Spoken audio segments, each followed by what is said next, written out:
Hello, welcome to Season 9 of The Horrific Podcast.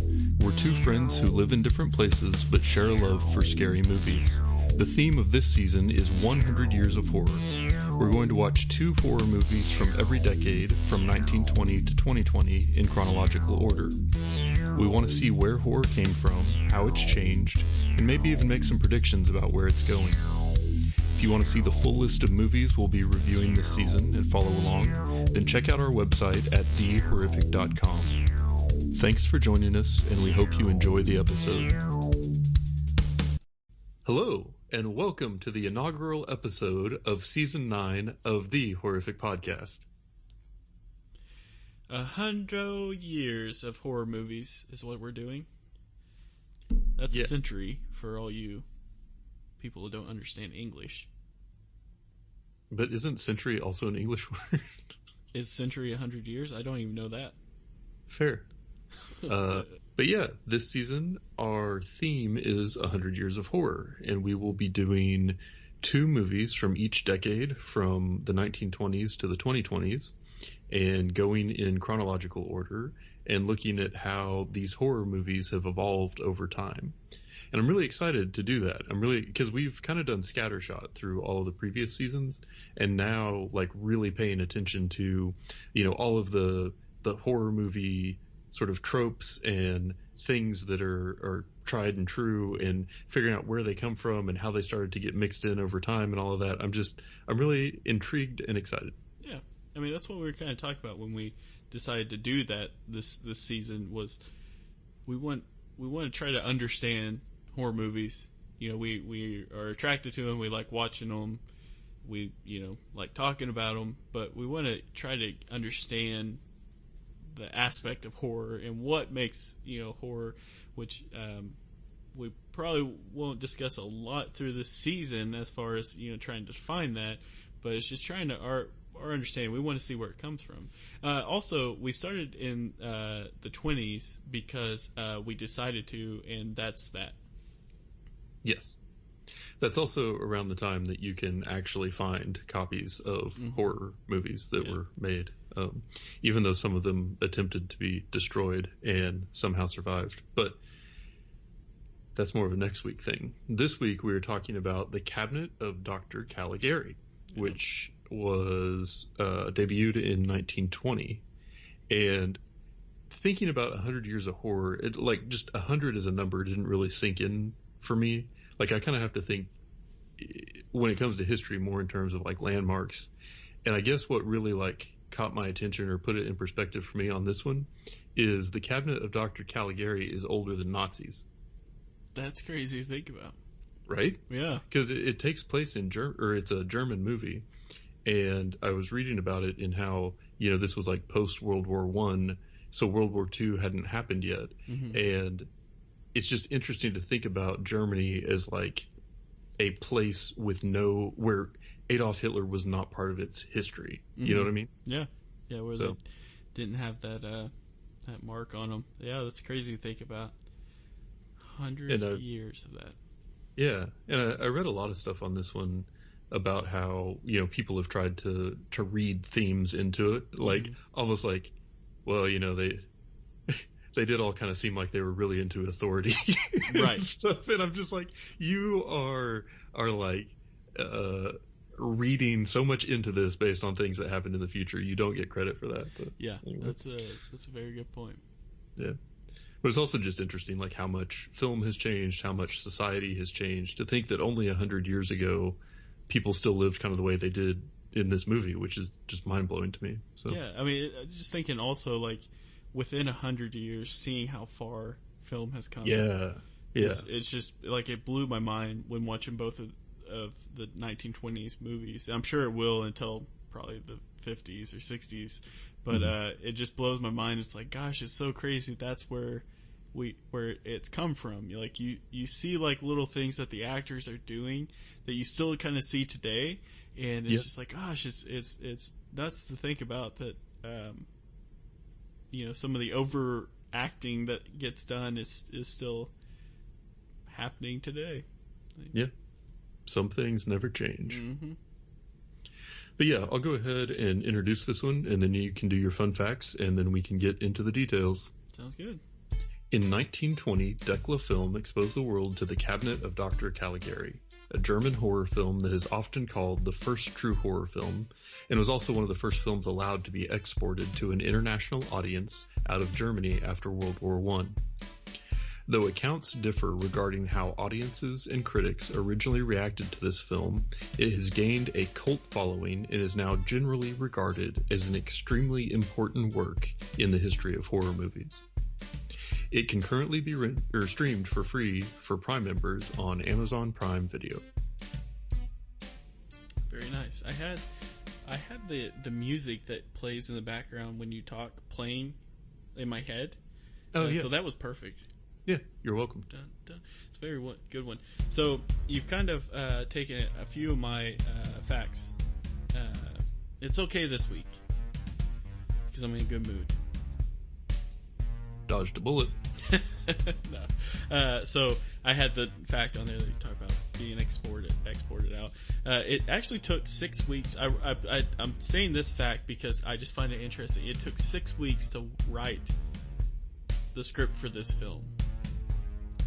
And the reason why I find it kind of interesting is because it's a silent film. And so there's basically no dialogue. Right. And so it's like, what? Like, just trying to think about what they had to write, it just kind of, I got to think, it's like, gosh, they had to probably be pretty, like, we want it to look like this and, have them do this. Like, there's a whole different, it's not just dialogue, it's like drawing it out almost. Like, how else do you write a silent film? Yeah. To do the combination of, like, when do you show text versus when do you just have action on the screen to try and, like, communicate a point. And that's something I definitely want to come back to, is, like, the challenge of telling a detailed story without sound. Yeah, for sure. So it took them 6 weeks to write it and supposedly made $200, which, if you add in inflation, that's about $3 billion. Yeah, especially if you put it in Bitcoin. Mm-hmm. Or Dogecoin. So this film, as you can tell if you watched it, is filmed in all interior shots.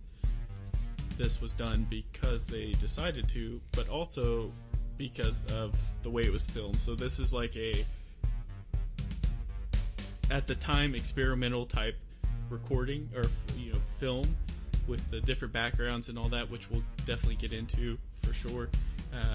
But it's all interior shots. And I thought to myself, well, it's a silent film, all interior, so it's kind of like a play, right? They basically kind of filmed a play, but not really watching. I'm not gonna lie and say I watched a lot of silent films in my past. So it's like, well, how good could the lighting have been for like an older film? So I was like, well, that's kind of dumb. And then we watched the next movie that we're doing this season, and I realized that they had outdoor shots and it looked great. So yeah, it's pretty interesting. So they actually advertised this film, which I think is done frequently, but being that this is early on, they advertised this film before it was even finished, before they even finished filming it. Now, reports kind of differ.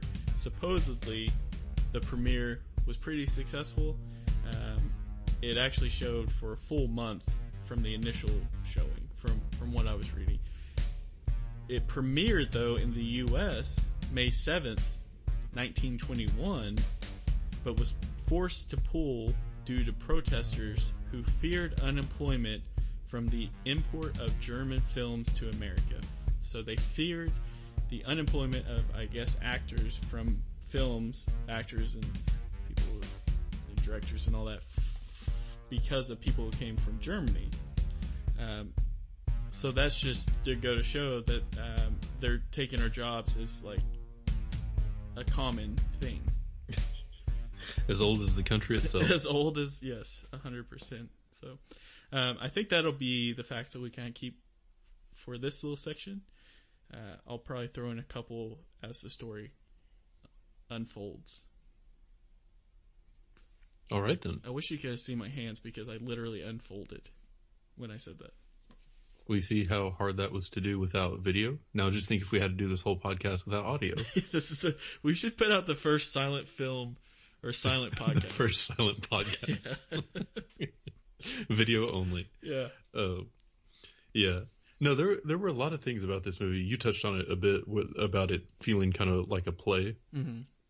And that was one thing that a lot of the notes that I had towards the beginning of the movie were around, in that it had kind of that almost like very like overacting like you would see in a theater where you have like an audience sort of spread out from the stage. Yeah. And you have to sort of like over exaggerate your movement and everything.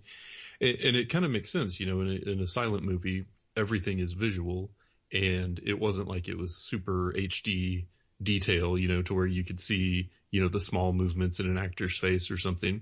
It was mostly just kind of one camera that was set back far enough to get the whole stage in the shot for whatever scene they were doing, and then the people kind of coming in and out. And so there were a couple of scenes where they would like splice in close-ups of one of the characters, but mostly it was just kind of one camera in place as the scenes were going on. And even the costuming felt a little more like the set, you know, it was like just enough to give you an idea of what was going on or what you're supposed to think about a character or a situation. But I wanted to ask, how much do you think Tim Burton loves this movie? So, I decided I was going to put a section in my notes called influenced, like as we're going through this century. Yeah. And the only one I came up with, like it's who do I think has been influenced? And the only one I have, it says influences Tim Burton 100%. Yeah. Yeah, because they were all kind of the like crooked, like spindly, you know, backgrounds in all of this. And obviously nothing in this was outdoors. It all felt very much like you were watching something on a stage in a theater. And that was like a deliberate choice, was to make the background just kind of like weird. It almost felt like a demented Dr. Seuss had done the artwork for all of the backgrounds. And I thought that was really interesting. I mean, that was such a kind of a creative approach to it, is like, rather than going for some sort of sense of like super realism or setting it, you know, in an actual town and trying to find areas of the town that looked creepy in a way that would translate well to a black and white silent movie. They're like, no, let's just like embrace that it's manufactured and just make it all kind of weird. Yeah, for sure. I think when I was watching it, I was seeing like the shapes. Obviously, I mean, that's the thing that if you read anything about this movie, that's like the thing that always comes up, is talking about the shapes and the set design and all that. And I definitely understand it. I kind of felt like, I thought like, it's crazy to think that this is like one of the first, if not the first movie that like added effects to the background that tried to make the viewers feel something.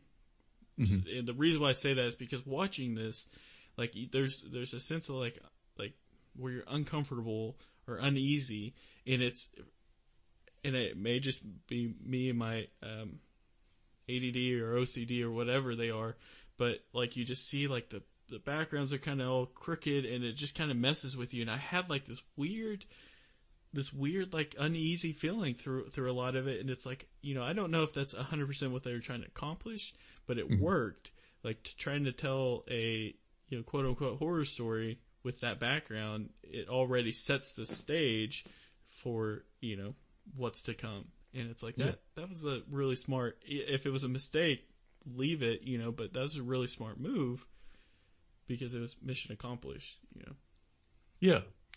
Yeah, I thought there were a lot of things about this one that were kind of ambitious for a film of the time. Like the way that a lot of it was told as a flashback. Mm-hmm. And in a silent movie, that's a unique challenge, because in a movie with talking, you could just like, you know, fade the scene to somewhere else and then still hear the narrator's voice. Right. But in this one, you were trying to like show the visuals of the flashback, but also identify what information was coming from the person telling the story, and the way that they were sort of like jumping back and forth between them a lot early on to kind of establish that cadence before it went into the more like full commitment to like the background. And so I thought that was just kind of an interesting thing. But I also think they did a thing that we have mentioned a lot, in that a lot of times with horror movies, they'll start with like the intense scary scene to let you know what's up. Mm-hmm. And then they'll drop into like the actual story, or whether it be a flashback or just like a jump in time and space. But then it's like more of a normal movie that just kind of develops and things start to get creepy and it's on like a slower pace. But they start with that like scary stuff to let you know that you need to be on guard in the future. And that sort of sets the tone for how the rest of the movie is presented. And in this one, they're talking about ghosts and there's a woman in a trance and all of that stuff there in the very beginning before it cuts back to the more innocent, two friends going to the fair together narrative that's kind of outside that place where all this creepy stuff has just happened or been talked about. Yeah, it's definitely interesting to see the start, to see where it kind of goes. I was on the same page with you as far as the storytelling goes, because like like with Blind Manor, just because it's one of the most recent ones that we watched, mm-hmm. It was easy to just throw in that dialogue to remember that it is someone telling a story. Whereas with this, like, I forgot like halfway through, like, it hit me like, oh yeah, this is this story that they're telling, or that a guy's telling. Here's another fun fact I'll add in. So the lady that is at the beginning, or after, like when the story's being told at the beginning, that's the character's name is Jane Olsen. Do you know who it's played by? It is played by Lil Dagover.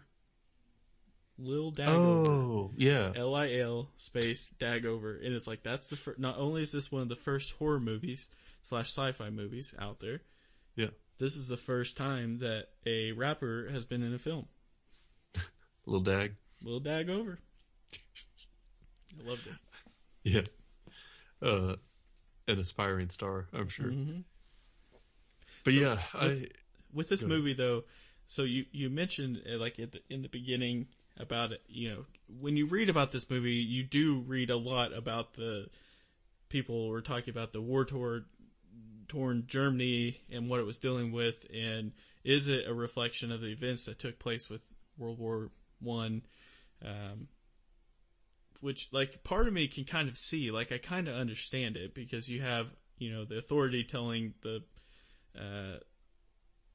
guy what to do. You have to tell him to go out and kill, and then he gets blamed on other people. So like you can kind of see it, but I wouldn't have picked up on that if I didn't read about that after, like when when I was doing my research for the film. Part of me is like, well, okay, well that does make sense. World War I, super gnarly war, and but well, I mean, yeah, I feel like in general, any movie is going to be somewhat of a product of the time and place when it was written and made. But I also think you can like overemphasize that. And I think that there is enough in this movie as far as like the like the creativity of it and the way that it's presented and everything. And then like the big twist ending, that I feel like the priorities of the movie makers were much more to make a like creepy horror movie than they were to make a social statement with it. Gotcha. But that's my 2 cents. I mean, who cares? I'm an idiot with a podcast of 4 listeners. I mean, it's not like my opinion matters. So. When we gain 3, Dan. Oh yeah, sorry. Yeah, I mean, like for me, like I wrote a little piece on it. If it was like so what you see, thinking about like so basically like. If this is a reflection on the events that, taking place with World War I, with the military and following orders, etc., you could see that happen. You could see the confusion that takes place. And the reason why I say you could see it is because of, all the lines in this movie and the actual lines of the set, the walls, the windows, the doors, all being misshaped. It's almost like uncomfortable feeling that you get when you're watching, but you also got to think that's the feeling that they had with all this confusion around them, what's the best way to show, the crazy going around, where nothing really makes sense, and yet you're doing it because you're being told. Now, it's like a nightmare basically happening. However, the reason why I kind of counter that is because you don't have, you pronounce it Cesar? I mean, I have no idea how you pronounce it because I only saw it. I'm going to say Cesari. I don't know. But you don't have him countering. Like, he's just doing what he's told. Like, I feel like if it was something against authority, like, he would counter it and be like, hey, I'm just doing what I'm told. Like, hey, this old doctor told me what to do. Can't help it. Like, there's no, like, back with that. But as we've learned while watching all these horror movies, there's always a fact in there with an old movie that Germany banned it from, being viewed. So it's like, who knows? They think everything's, against their system. Yep. Yeah, and I mean, I don't know. Maybe there's more to it than I want to give it credit for. It's just, I feel like sometimes it's hard to know like what a director's motivation was in doing, or a writer's motivation in doing something. But for all we know, it could be like him and his bud were just like, hey, let's spend 6 weeks writing this film. We'll get $200. That'll be equivalent to $3 billion in 2021. Yes. And let's just do it. Yep. I support that. Yeah. But so you brought up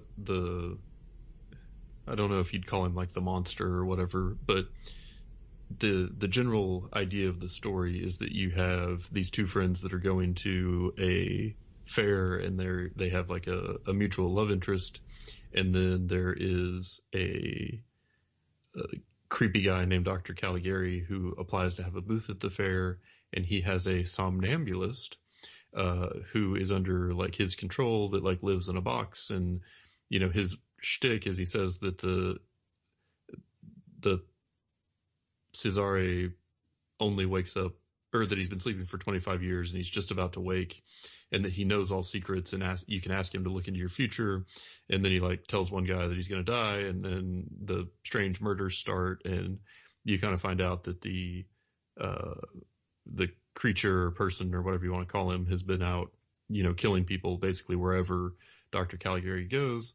And then he ends up like stealing a girl, and then I think he gets killed, and then the protagonist Francis goes to a mental institute to see if Caligari is a patient there, but it turns out he's the head doctor.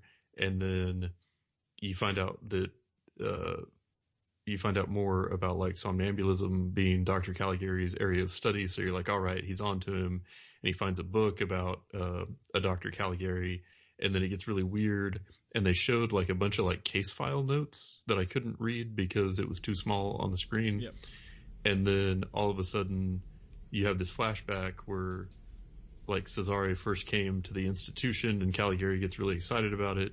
But then you realize Francis was in a mental ward the whole time telling this story to another patient, and he's crazy. And so it was all, I guess, just in his head, but Dr. Caligari really is the one that's in charge there. I had so up until the point where, the scenes with the somnambulist out, like attacking people and being chased by the townspeople and all that, like I felt like I followed it 100%. And then it just completely and totally lost me from there until the end. And most of what I put together is just a collection of scenes that happened, and I'm not really sure how they interconnect. Right. Did you have any easier time following this? Or? So I definitely, you definitely kind of struggle with a silent film because, there's not a lot of on-screen dialogue that you read. I don't know if you would still call it that, but, there's not a lot. So you're trying to focus, and you got this music playing, and I started focusing on like the zoom, or like the way that they would cut scenes, and it's like, oh, that must have been something new because they did it a lot where it went to, from faded to black, which was basically going to a small circle.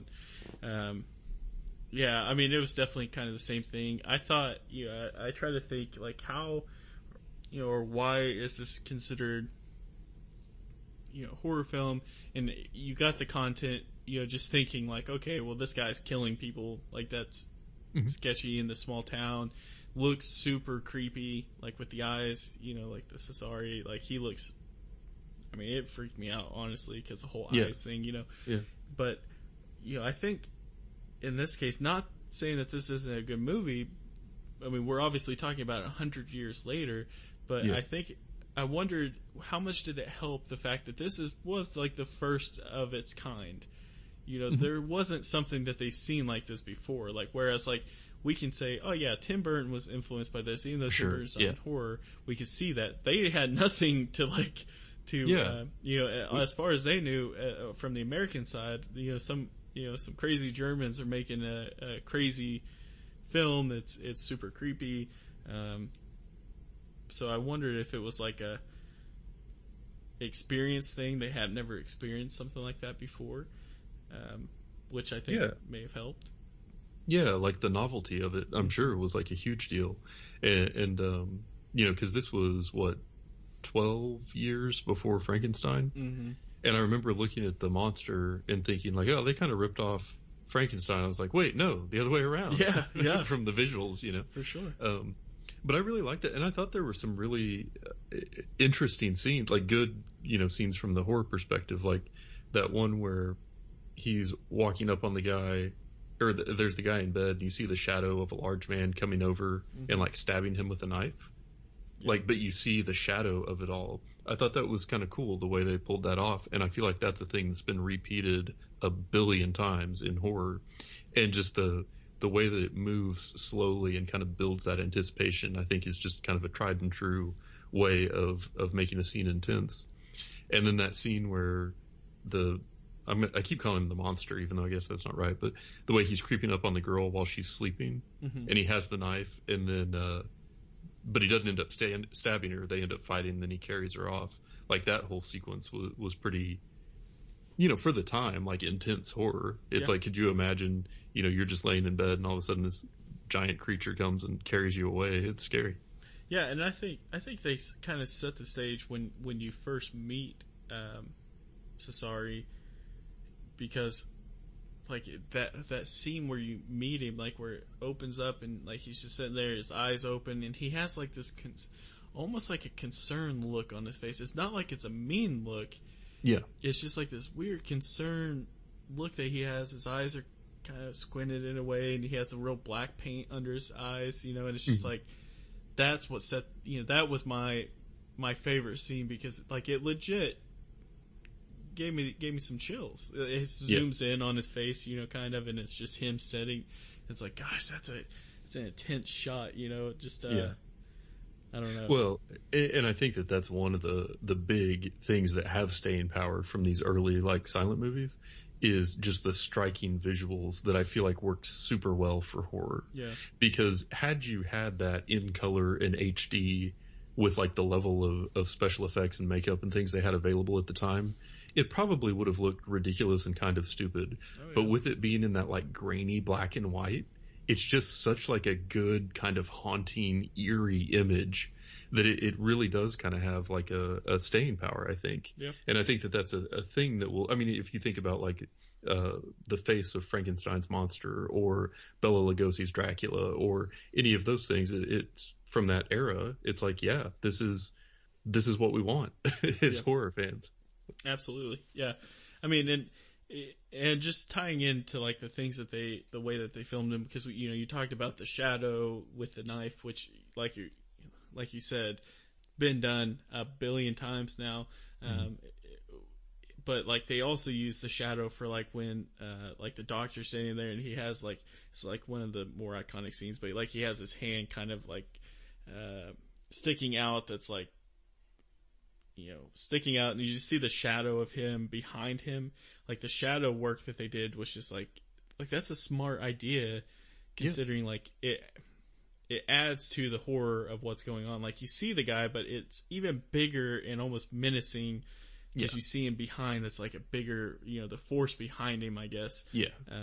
that they were trying to show off. Like, this guy has power, and it's what he's not. You might not look like he looks kind of like an old man with a cane, but look at what he actually is, and this big monster guy. But yeah, it was definitely interesting to watch and see them do that stuff throughout the movie, and just like just because the way I'm watching it, trying to do it for the podcast, other scenes from movies kind of picked up and hit, like, oh, that's kind of like Psycho. That's kind of just like a couple of those scenes. It's like it feels pretty nice to be able to do that.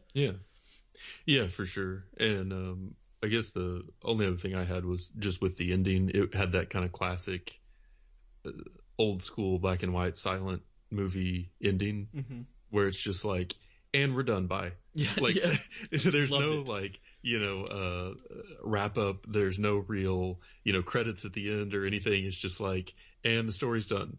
And this one really caught me by surprise. It felt so abrupt, and you really did not get any extra explanation or wrap up or anything. It was just like, and we've done what we've come here to do, goodbye.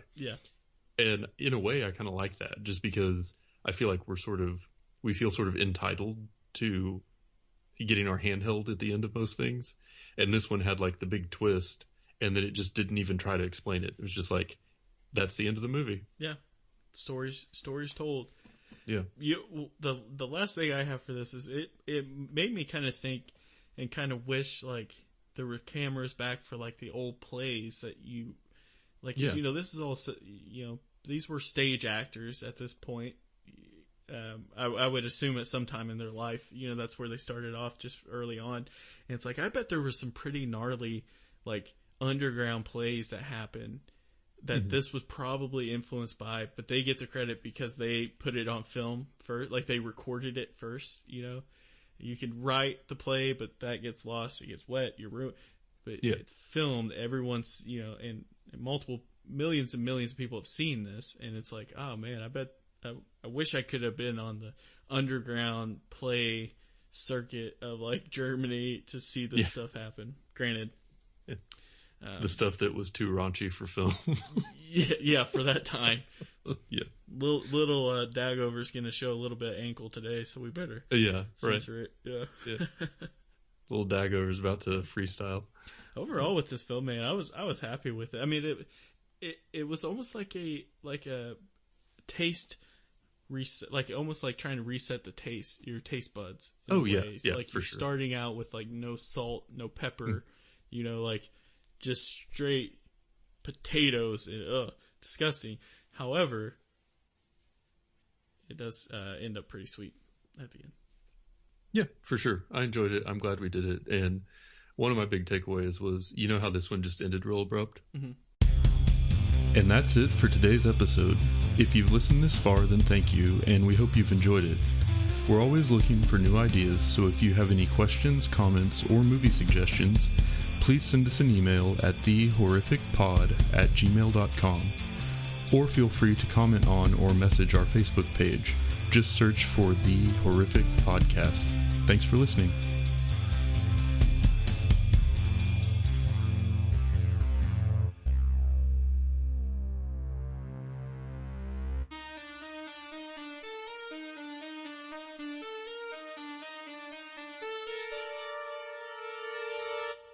We are recording.